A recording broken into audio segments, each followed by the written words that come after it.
Hello everyone, welcome back to this ASP.NET and Project Westminster sample application video.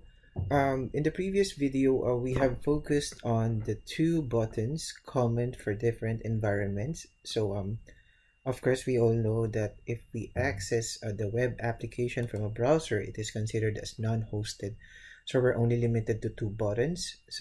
However, if you are hosting or accessing the application on a hosted environment either through an app deployed to Windows 10 or an app deployed to the phone, you would get the rest of the buttons wherein it's pretty much something that would enhance the functionality of your web application.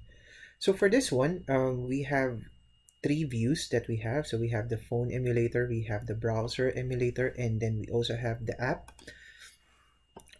So what we're going to do is that we'll focus on the rest of the buttons. Just to give you a brief recap, remember that web notification is pretty much your Facebook-like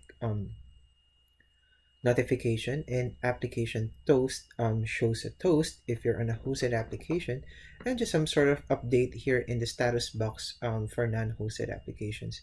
But before we even begin on the demo, we won't be using that much the browser, but I would just like to log on to my phone, which is a Windows 10 device, so that you would see how do these notifications come in, this toast behave or appear in a real phone. So let me just log in, and then I would log in as user Lumia. I'm using a Lumia 1520 for this one. So you would see that the user has joined, so the status has been updated, indicating that particular user. So since we won't be using that much on the browser, let's just minimize this one. We might have some use for that one later on, but let's just focus on these two views. Okay, so we have discussed web notification, we have discussed application toast. Now let's discuss about the rest of the buttons. Actually, this is video 2 of 3. In my last video, I said that there's only 2 videos, but I think the discussion on the toasts and the custom toast is quite long, so that let's just have enough space for the camera, photo toast, and contact picker on the third video. Default toast is pretty much what you have seen in the application toast. Is just displays a toast. But I would actually want to see what is the structure of a toast, how does it actually work. So let's go to the code and let's have a quick look to that one. So this is how are we going to show or trigger a toast. So we have this function is Windows 10. So this is a custom function that I have just created for us to check if there is Windows 10 APIs that we could use. If the application is running on a non-hosted applications, this would return false. Otherwise, it would just return true. So these are the things that needs to be present whenever you are declaring toast. The first one is the instance of the Windows.UI notifications object. And we also have to specify the template that we're going to need. So there is an MSDN documentation from which we could get this toast template types, and then getting the template content that we would be working on. And then you just have to customize the information that you want to display in your application depending on what you want to happen. And then we have these 3 additional methods. What I did for this particular demonstration is that these are the common tasks that I've been doing for toasts. The first one is setting the toast image. As it implies, it is the images that is being shown on the toast. And then we also have toast activation, meaning when the toast has been clicked, when it appeared on the lower right, or when we have clicked the toast when it appears in the action center. So remember, if you miss the toast from appearing in this area, when it appears, you would be able to see it in the action center. So, and toggle toast is pretty much just fire up the toast itself. Let's go back to our application. Let's open the browser, and the app, and then let's open the phone. Let's just click on default toast and click on try default toast, and you would see that the default toast appears here and it also appears here on the phone emulator. And even on the phone, I'll just grab a screenshot, and we have a default toast as well on the phone itself. So that's just it.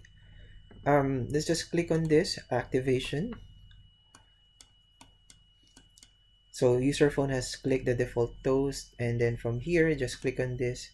It says here user app has clicked the default toast. So you have an idea already that we were able to get who is the user that actually clicked on that particular toast. So maybe if you want to send some notifications, and then you would want to get who received and who acknowledged this particular toast, you would be able to capture that one. Of course, not writing here in the status box, but perhaps handling it somewhere.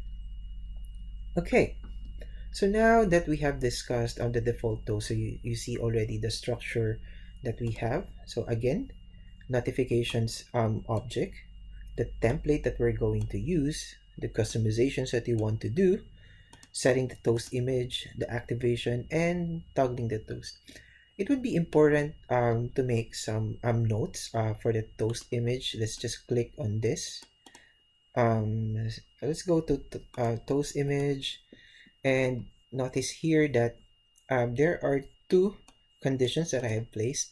One thing is app logo. Well, it's just a variable that I have created, but if you would see earlier in the toast, if this is declared as is app logo, rather than having an inline image in your toast, this will be placed beside um, beside the text that you want to put.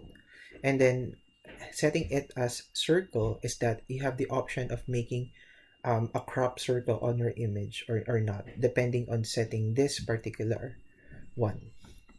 Okay, let's go back to the code, and let's go back to our application. The full toast is done. Now we're focusing on custom toasts. So we have 3 custom toasts, which is actually, this has a deep discussion on this one. There are 2 ways actually of building custom toasts. The first one is you have just seen earlier. That is, you have the notifications object, select the template, and then do some customizations on this one. For the default toast, what we have just done is we have just changed the text and display it as it is. But let's see about this custom toast text, yes or no. This toast allows the user to input text and submit the results as desired. So you could think of it that when you are asked about a specific question that maybe requires 1 line of text that you could reply back, this toast is actually nice to have. Of course, for certain business decisions that you want to do, the text box is not enough, or maybe you could just have a feedback to this one. Okay, let's click on this and let's see what happens. When we click on this, notice that we have said this is a random question, and notice that the image here, okay, so the image is in line with the text, not, I mean, it's beside the text, it's not another line with an image, and it's cropped a circle. So let's click here, reply with, and then let's say here, answered through desktop, and then select yes. So once we have responded back, you would see here that custom text yes no was fired. Action selected is yes, since we have clicked on yes, and then we have provided that answered through the desktop. Let's check about the phone. Okay, let's see. Do we have that one? Yes. So reply with answered in the mobile. Click on no. So since we have answered yes, let's check. Let's see. And yes, and we answered no. Okay, let me take some time and check the phone, and then maybe I'll grab a screenshot of this one so that you would be able to see.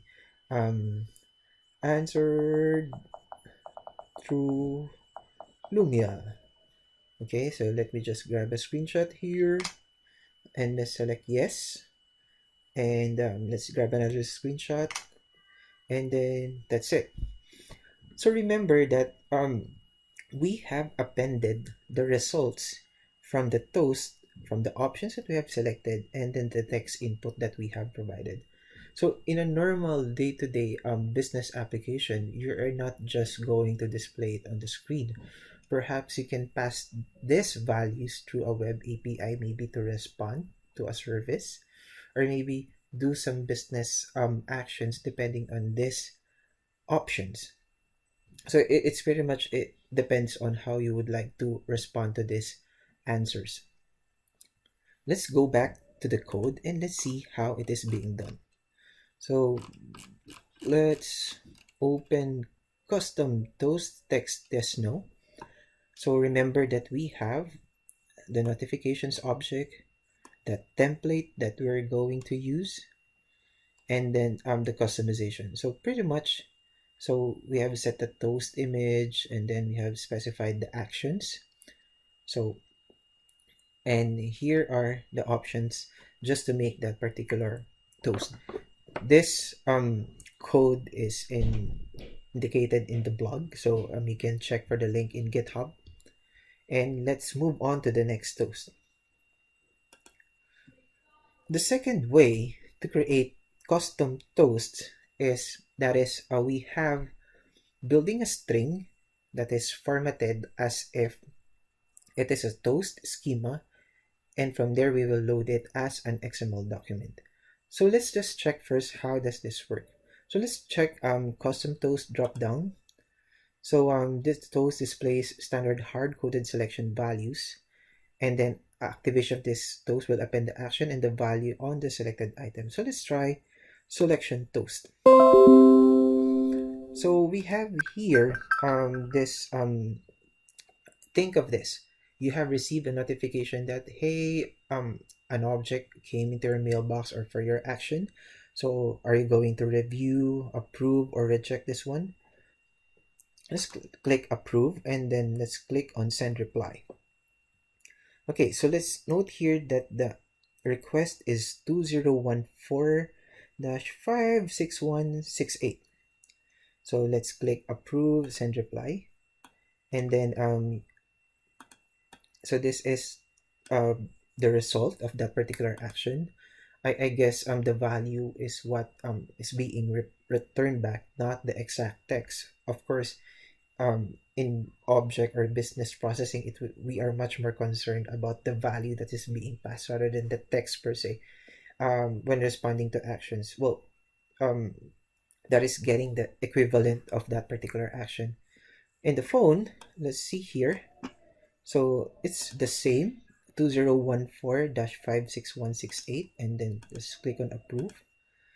And then you would see here that the result is there, and in the Lumia phone, okay, for the same value. Let's just grab a screenshot as well so that we would be able to see how does this actually work on the phone itself. And then let's just click reject and then send reply, and let's take a screenshot again. So the good thing with this one is we're not doing at this point any sort of business processing, but we were able to create a toast, return selection, and then we were able to reply back and capture the options selected by the user. So remember that there is a request number that is being displayed. Usually this might have some sort of identifier. There could be probably a request ID back in the database or the data store that you have for your application, and then you just have to pretty much do something about it, maybe process based on the answers and what's not. Okay, the last toast that we have, custom toast, is the drop down. You see that there is a JSON. The difference between the two is that the first one is hard-coded, and then the second one, the options, the selections, are taken from a JSON file returned from a web API call. So let's go back to the code here and let's check first the preceding toast. So you would see here that these are the different statuses. So remember, selection ID is equal to 1 for review, and approve, and then reject. So this could be, we could say, action IDs. And then perhaps for the request number, since we have the request number here, this request number might have an equivalent ID that we could work on. So maybe let's say we could update the status of this request based from this particular status or action IDs. It depends on how you want to do it. So these values are hard coded. Maybe if you have some functionalities that doesn't really change over time, or these are really the values, this, you can set it this way. But there's also an option for us, which is the next example, to make this option dynamic depending on the values that is being returned.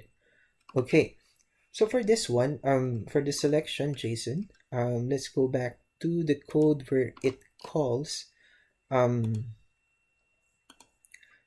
dropdown. So we have here show custom toast dropdown JSON. So the call is coming from here, wherein we are getting a JSON file from a web API called demo application. So in this demo application, we are actually invoking a web API result that takes advantage of the Genfu NuGet package. So Genfu NuGet package is one of the packages that you could use to generate realistic sample data. So you could just check for that one, Genfu.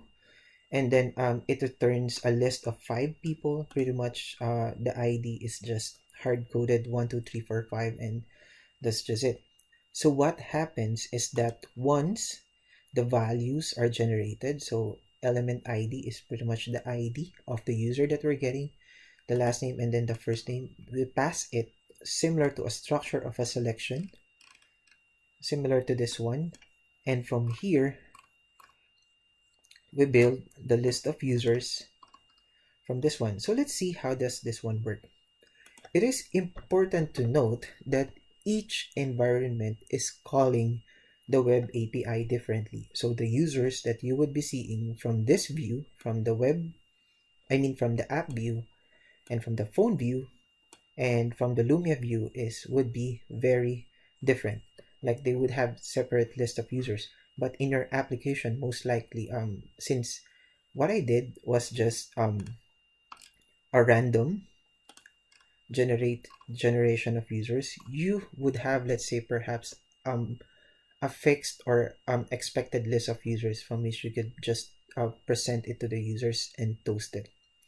So from here, let's go back to our application. So drop down JSON, try JSON selection toast, and so you have this list of users for the hosted app. You have this list of users for the phone. So obviously there are different users, and from the phone itself, I also have a different list of users. So remember that each of the devices connected at the moment have actually different calls to web API. So this is user 1, 2, 3, 4. So, and then just click do something, and the value of 4. And here, since it's gone, I think it's not visible in the view, but I could do another here. No, maybe I just selection toast, and then I select option 1. So do something, and then the value of 1 is there. So you just have to select once again here, maybe option 3, and there you have it. So you would be able to see that there are different ways where you could customize your toasts. So first one is adopt a base template, and then from there customize the information. Or perhaps you could do a toast from string and then put your values in there. Between the two, I think I find it more easy actually for me to if you're just displaying text and images, I think option number 1, wherein adopt a base template, is pretty much easier. And if you want more granular control, let's say for me, I wanted to generate a list of users coming from a JSON call, or from a web API call, I would prefer option 2, wherein I'll build a toast schema from string and then toast it from there. So that's the end of video 2 of 3. Again, there are 3 videos. So the last one would focus on the remaining items, which is the camera and then the contact picker. The photo toast is just for you to see how photo toasts are working. So let's just try to click on this one. A button will just hard-coded image URL, and there you have it. So you have different images since this is just random. So note that it was me who actually clicked on this one. So user app sent you a picture. So there you have it. And let's just close this one, and then let's try from the phone. Photo toast.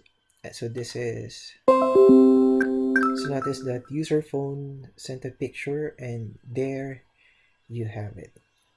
Again, see you on the third video for the camera and the contact picker, and then pretty much wrapping up this particular session.